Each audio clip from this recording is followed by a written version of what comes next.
Welcome, ladies and gentlemen, to Commodity TV and the new edition of our interview series. Now not online, now it's real. We are here in our studios in Switzerland, in Herisau. And with me is for the first time Gama Exploration, and Dr. Mick Carew, the CEO of the company, is here with us to give us an insight into the company. Mick, welcome. Thank you very much. Yeah, thanks for taking the time. You're on a roadshow here in Europe, and great stopping by. Yep. Gama Exploration, as it is the first time, can you maybe just give us a short overview on the company? Where are you located? What are you doing? Yeah, so we're a fairly new company. I've only been around for about a year. I consider ourselves a diversified battery metals exploration company. We have 3 projects. One, a lithium project in the Northwest Territories. Another one, a nickel-copper project in Quebec. And another one, a copper-moly project in BC, all in Canada.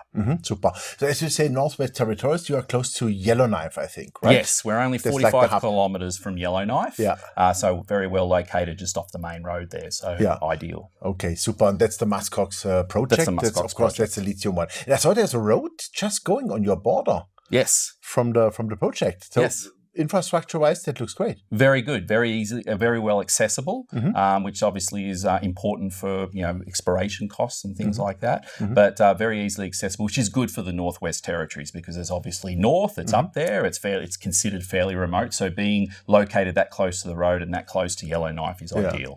Okay, super. So what do you want to do with the project this year? I think you have already a budget for some geophysics and stuff. And so what's going on there? Yeah, so we got a budget of, what we want to do is twofold. We've got a small drill program that we want to do on the CM1 pegmatite within our land package. And then we also want to do mapping and prospecting within the remainder of the land package to determine what additional lithium-bearing pegmatites we have elsewhere within our project area. Super. And how does it work with permits, with, let's say, the native ones? What is there going on? So what we have at the moment for the drill permit, we have a permit that's currently in process. The public consultation period for that permit has just been completed, so we're expecting that fairly soon. So First Nations, we've done negotiations with the First Nations. I've been up there myself, talking to them. So that process is ongoing as well. And things are looking good so far in terms of the negotiations and talking to them and the relationship building there.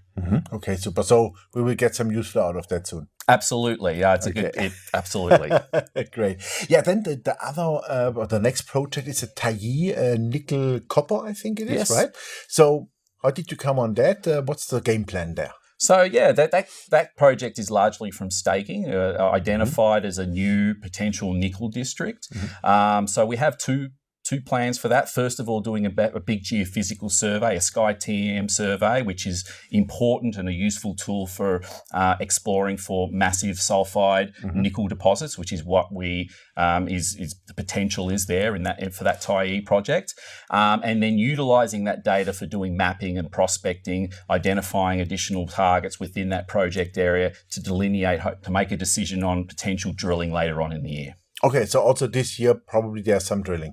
We're going to make the decision. We've got to do the work first. We've got to determine what targets there are. And then we can, once we've done that, we can then assess what we have and then make a decision on drilling moving forward from there. So, yeah. Okay, super. And the third project, the Big Onion, I would consider this a little bit, how can I say that?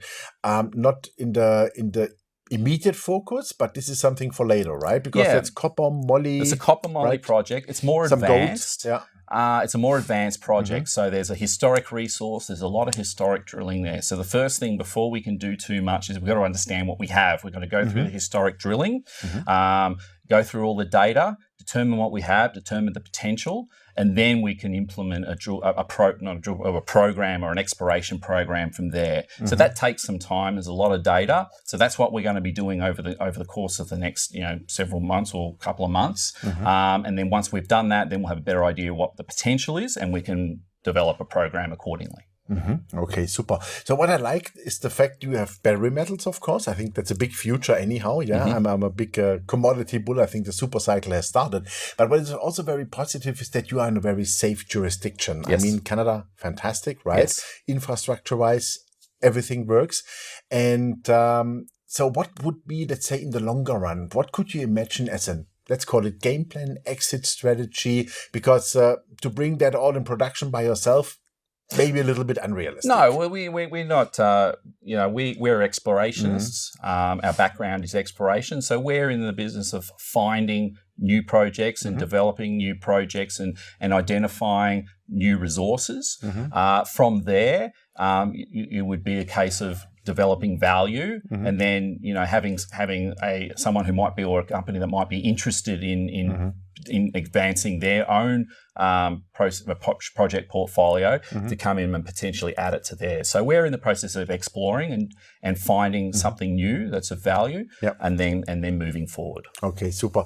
Exploration costs money, of course. So what is cash in the bank? How does it work with maybe flow through money, because it would make sense? Yeah, for sure. Tax wise. Yeah, well, we've got probably just under $4 million in the bank. That's all hard dollars. We obviously would prefer, particularly given the Tyee Nickel Project is in Quebec, to use flow-through dollars.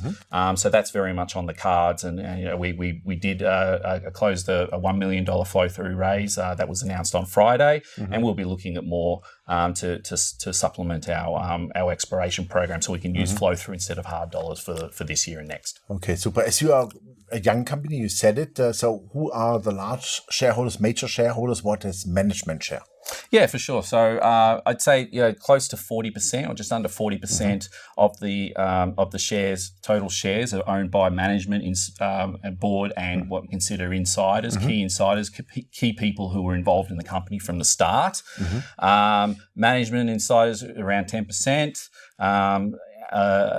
From that, so it's very well held, and people from the start have been involved in the company, and a small float initially. Obviously, that will evolve as the company advances and moving forward. But it's a good position to be in right now. Super. So that means for this year, for the work program you want to do, even if you drill something, you are financed. Yes. Okay. Super. Perfect. And I would suggest that we talk quite soon when you have the first results. And I wish you well and big success, because the world needs also your metals, I would say. Thanks very much. Great to be here. Thanks for taking the time. Thanks. Yeah, ladies and gentlemen, that was Dr. Mick Carew, the CEO of Gama Exploration. And you heard it. It's an early stage company, but it is really interesting because they are in the battery metals. They are in the best parts of Canada. And we talk about copper, nickel, molybdenum, lithium, of course. A little bit of gold is also involved. And those are exactly the metals which are in high demand, where we see a lot imbalances in supply and demand. And for the future of our world economy, we need to find new projects and we need to find new mines. And this might be something for the future here. So I would suggest you check out the company. I'm a shareholder already. Thanks for watching us, and bye-bye from Switzerland.